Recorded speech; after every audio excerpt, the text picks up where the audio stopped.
പിതാവിൻ്റെയും പുത്രൻ്റെയും പരിശുദ്ധാത്മാവിൻ്റെയും നാമത്തിൽ ആമേൻ. എൻ്റെ പ്രിയപ്പെട്ടവരെ, ഇന്ന് നവംബർ 18 ചൊവ്വാഴ്ച.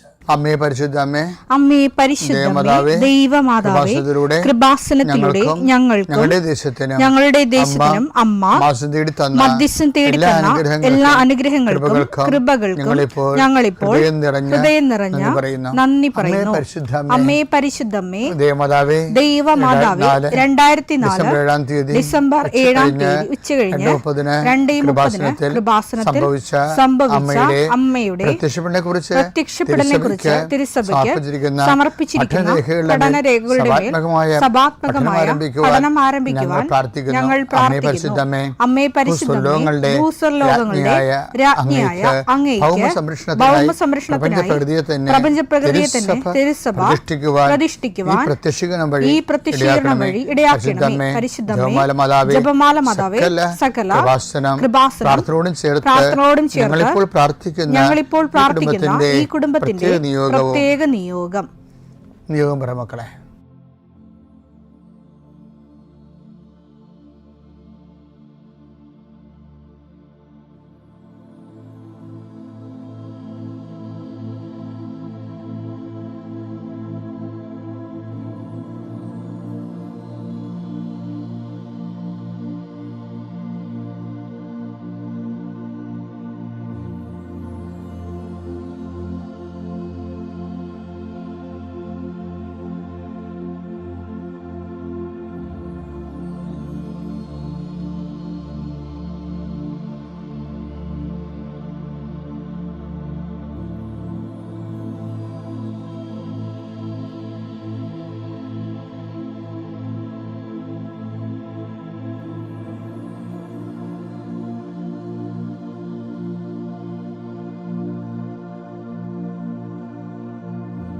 അമ്മയുടെ പ്രത്യക്ഷീകരണത്തിന്റെ ഈ അനുഗ്രഹവേളയിൽ ഞങ്ങൾക്ക് സാധിച്ചു തരുവാൻ കനിയണമേ.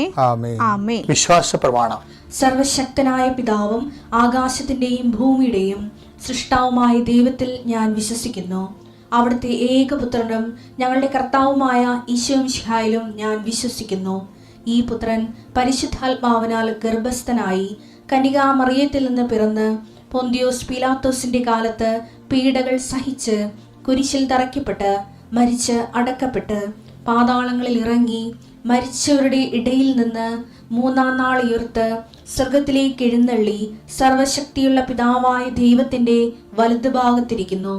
അവിടെ നിന്ന് ജീവിക്കുന്നവരെയും മരിച്ചവരെയും വിധിക്കുവാൻ വരുമെന്നും ഞാൻ വിശ്വസിക്കുന്നു. പരിശുദ്ധാത്മാവിലും ഞാൻ വിശ്വസിക്കുന്നു. വിശുദ്ധ കത്തോലിക്കാ സഭയിലും പുണ്യവാന്മാരുടെ ഐക്യത്തിലും പാപങ്ങളുടെ മോചനത്തിലും ശരീരത്തിന്റെ ഉയർപ്പിലും നിത്യമായ ജീവിതത്തിലും ഞാൻ വിശ്വസിക്കുന്നു. ആമേൻ.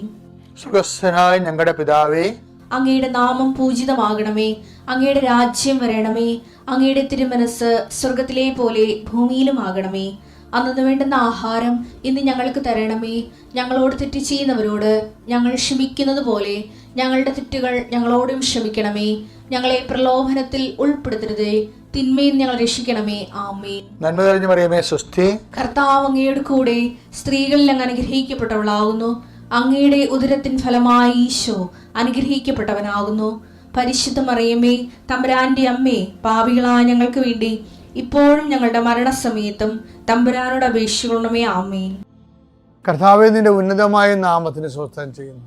കർത്താവേ, നിന്റെ വിശുദ്ധ പൗരോഹിത്യത്തെ മഹത്വപ്പെടുത്തണമേ. കർത്താവേ, സഭയിലുള്ള സാന്നിധ്യം ദൃഢമാക്കണമേ. 39 വർഷം ഞാൻ അർപ്പിച്ച കൃപാന്റെ യുഗതിയാൽ കൃപാസ്ഥാന ജീവനോടെ പ്രത്യക്ഷപ്പെട്ട മാതാവിൻ്റെ മാധ്യസ്ഥയിൽ അത്താറയിൽ നടന്ന 10,000 ആരാധന ശക്തിയാൽ കൃപാസനത്തിൽ നടന്ന റാലിയുടെ ലക്ഷക്കണക്കിന് ജപമാല പ്രാർത്ഥനയുടെ അങ്ങയുടെ മക്കൾക്ക് വേണ്ടി പ്രാർത്ഥിക്കുന്നു. പ്രത്യേകിച്ച് വിവാഹത്തിൽ നിന്ന് പിരിഞ്ഞുപോയവരെ, ഒരുമിച്ച് ജീവിക്കാൻ ആഗ്രഹിക്കുന്നവർ, കർത്താവിൻ്റെ നാമത്തെ ആശീർവദിക്കുന്ന മക്കളില്ലാത്തവരെ, ഒത്തിരി അബോർഷനും ഒത്തിരി ട്യൂബൽ പ്രഗ്നൻസിയൊക്കെ നടന്നിട്ട് ഇനി മടുത്ത് നിർത്തി മതി എന്നൊക്കെ പറഞ്ഞ് മാറ്റിയവരെ, അവരൊറ്റ ആശീർവാദം കൊണ്ട് കർത്താവ് പുതിയൊരു ജീവിതം നിങ്ങൾക്ക് നൽകട്ടെ എന്ന് പ്രാർത്ഥിക്കുന്നു. കർത്താവെ, കടകമ്പോളങ്ങളും വരുമാന മാർഗം മുട്ടിപ്പോയ മക്കളുണ്ട്. അവർക്ക് ഈ ആശീർവാദത്തിൻ്റെ ഫലമായിട്ട് ആ കുടുംബത്തിന് ജീവിക്കാനുള്ള മാർഗം കാണിച്ചു കൊടുക്കാൻ പരിശുദ്ധമ്മ കൃപാസനം അൾത്താരെ ഇവനോടെ പ്രത്യക്ഷപ്പെട്ട മാതാവിൻ്റെ മധ്യസ്ഥത്തിൽ ഞാൻ കുടുംബത്തെ വരുമാനത്തിന് വേണ്ടി പ്രാർത്ഥിക്കുന്നു. നീ വേണ്ടെന്ന് വെച്ച് അവസാനിപ്പിച്ച എല്ലാ കാര്യങ്ങളുടെ മേൽ കർത്താവ് പുതിയ മുളകൾ നിനക്ക് മുളപ്പിച്ച് തരികയും നീ നിന്നുപോയ കാര്യങ്ങൾ, നീ വേണ്ടെന്ന് വെച്ച് തള്ളിക്കളഞ്ഞ കാര്യങ്ങളുടെ മേൽ ദൈവം നിനക്ക് പുതിയ പ്രത്യാശ നൽകാൻ വേണ്ടി ഞാൻ ആശീർവദിക്കുന്നു. എൻ്റെ കർത്താവിൻ്റെ ഉന്നതമായ നാമത്തിൽ, സഭയുടെ അധികാരത്തിൽ, കുരിശടയാളത്തിൽ, കൃപാസന അൾത്താരെ ജീവനോടെ പ്രത്യക്ഷപ്പെട്ട മാതാവിൻ്റെ മധ്യസ്ഥത്തിന് രോഗപീഠകളെ ഈശ്വരനാമത്തിൽ സൗഖ്യം പ്രാപിക്കട്ടെ. നിയമാവർത്തനം 5:7 ഞാൻ അല്ലാതെ മറ്റൊരു ദൈവം നിനക്കുണ്ടാകരുത്. ഈ നമ്മൾ കേൾക്കുമ്പോൾ ഇത് എപ്പോഴും കേട്ടിട്ടുള്ളതല്ലെങ്കിൽ നിങ്ങൾ തള്ളിക്കളയും. പക്ഷേ അതർ ഗോഡെന്ന്, ഇത് മറ്റൊരു ദൈവം. ഈ മറ്റൊരു ദൈവം ആരാണെന്നറിയാവോ? ഈ മറ്റൊരു ദൈവം ചിലപ്പോൾ അങ്കിളാവും, ചിലപ്പോൾ ആൻറ്റി ആവും, നമ്മളെ അപ്പം ചിലപ്പോൾ നമ്മുടെ ഫിക്സഡ് ഡിപ്പോസിറ്റ് ആവും, അല്ലെങ്കിൽ നമ്മുടെ സ്വാധീനമാവും, അല്ലെങ്കിൽ നമ്മുടെ നിങ്ങൾ വിശ്വസിക്കുന്ന രാഷ്ട്രീയ പാർട്ടി ആവും, അല്ലെങ്കിൽ നിങ്ങളുടെ പറമ്പാവും, പൊന്നാവും. അതർ ഗോളെന്നുള്ള സംഭവം ദൈവത്തിൽ ആശ്രയിക്കുമ്പോൾ നമ്മളെ അനുഗ്രഹത്തെ ഡിവൈഡഡ് അവലംബങ്ങൾ, വിഭജിതമായിട്ടുള്ള അവലംബങ്ങൾ, അത് എന്നാ പറ്റുമെന്ന് വെച്ച് കഴിഞ്ഞാൽ നമ്മുടെ അനുഗ്രഹത്തെ, കാര്യം അങ്ങനെ സാധ്യമല്ല. അതാണ് വിഷയം. വിഭജിച്ച അവലംബങ്ങൾ എന്തുകൊണ്ട് സാധ്യമല്ലെന്ന് പറഞ്ഞതെന്ന് വെച്ച് കഴിഞ്ഞാൽ നമ്മളിപ്പോൾ നല്ലവണ്ണം പഠിക്കുന്നവരാണ്, നമ്മൾ പ്രാർത്ഥിക്കുകയും ചെയ്യുന്നത്, അങ്ങനെയാണ്. പക്ഷേ എന്താ പ്രശ്നം വെച്ച് കഴിഞ്ഞാൽ ദൈവാനുഗ്രഹം വർക്കൗട്ട് ചെയ്യണമെങ്കിൽ ഒരു ഫോർമുലയാണ്. അതെന്താണ്? Not by merit but by grace. അത് Ephesians 2:8 നിങ്ങളുടെ യോഗ്യത കൊണ്ടല്ല, കർത്താവിൻ്റെ കൃപ കൊണ്ടാണ്.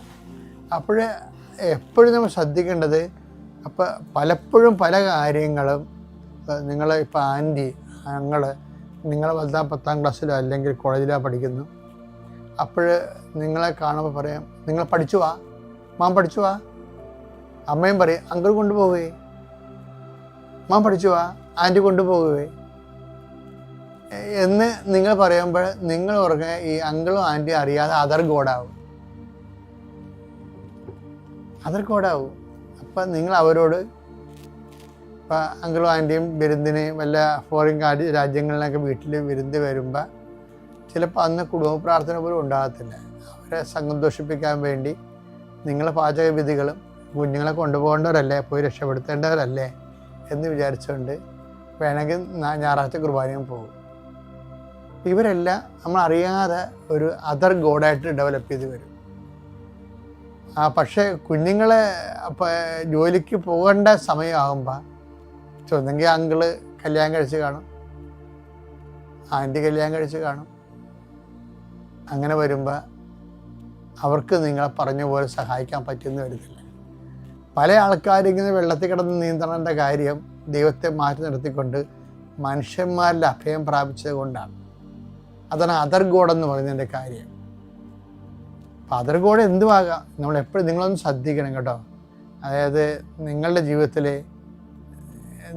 ദൈവത്തിൻ്റെ ഒപ്പമെങ്കിലും അവലംബം വേറെ വല്ല സ്ഥാപന ജംഗ വസ്തുക്കൾക്കോ വ്യക്തികൾക്കോ കൊടുക്കുന്നുണ്ടോ എന്ന്, എങ്കിൽ അവരെ കൊണ്ട് നാളെ നമുക്ക് സങ്കടം വരാൻ സാധ്യതയുണ്ട്. തന്നെയല്ല, ഈ ദൈവമായിട്ട് റിലേഷൻ പിന്നെ ഒരിക്കലും ശരിയാകത്തില്ല. ദൈവം ഒരിക്കലും അതുകൊണ്ട് എപ്പോഴും പറയുമേ, നിൻ്റെ ദൈവമായ കർത്താവിനെ വിഭജിത ഹൃദയത്തോടെ നീ ഒരിക്കലും സേവിക്കരുതെന്ന് പറയും. അതാണ് നിൻ്റെ വിഭജിത ഹൃദയം.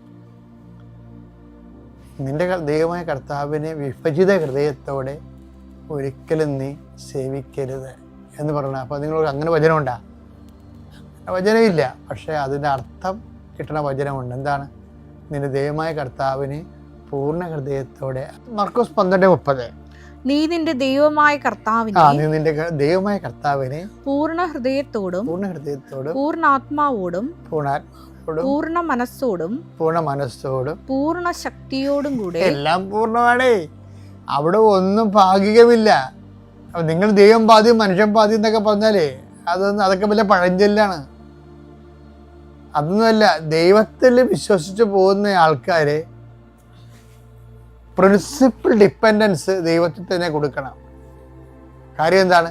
മറ്റുള്ള ഭൗതിക സാഹചര്യങ്ങളിലും ദൈവം തിരുമനസ്സായാലാണ് വർക്കൗട്ട് ചെയ്യണത്.